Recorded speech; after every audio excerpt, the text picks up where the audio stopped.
Dans cette vidéo devenue virale sur TikTok, le jeune homme tenait des propos jugés inappropriés et irrespectueux. Interpellé par la police nationale, il a reconnu avoir enregistré la séquence. « Ce n'est pas moi qui ai posté la vidéo », a-t-il déclaré en larmes, tout en demandant pardon pour ses actes. Au-delà de l'émotion et des sanctions encourues, cette affaire soulève une question centrale. Comment utiliser sa liberté d'expression de manière responsable, en public comme sur les réseaux sociaux? Les plateformes numériques offrent aujourd'hui une liberté inégalée pour s'exprimer, partager ses opinions et interagir avec le monde. Mais cette liberté va de pair avec une responsabilité.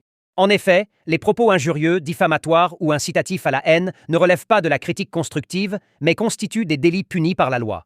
Trop souvent, des jeunes, par méconnaissance ou par légèreté, confondent liberté d'expression et liberté d'insulter. La parole publique, qu'elle soit tenue devant une caméra, dans un micro ou sur un clavier, a un impact direct. Elle peut renforcer la cohésion, encourager le débat démocratique, mais elle peut aussi blesser, déstabiliser et fragiliser le vivre ensemble.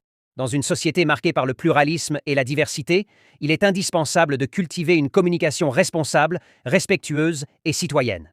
L'affaire Bini Kofi Enoch doit servir de leçon. Chaque mot compte, chaque vidéo publiée laisse une trace. Avant de parler ou de publier, il est essentiel de réfléchir aux conséquences possibles sur soi-même, sur les autres et sur la société. La sensibilisation des jeunes à la citoyenneté numérique et à la prise de parole responsable apparaît plus que jamais comme une urgence. Les réseaux sociaux ne doivent pas devenir des espaces de provocation et d'insultes, mais des outils au service du dialogue, de l'éducation et du progrès collectif.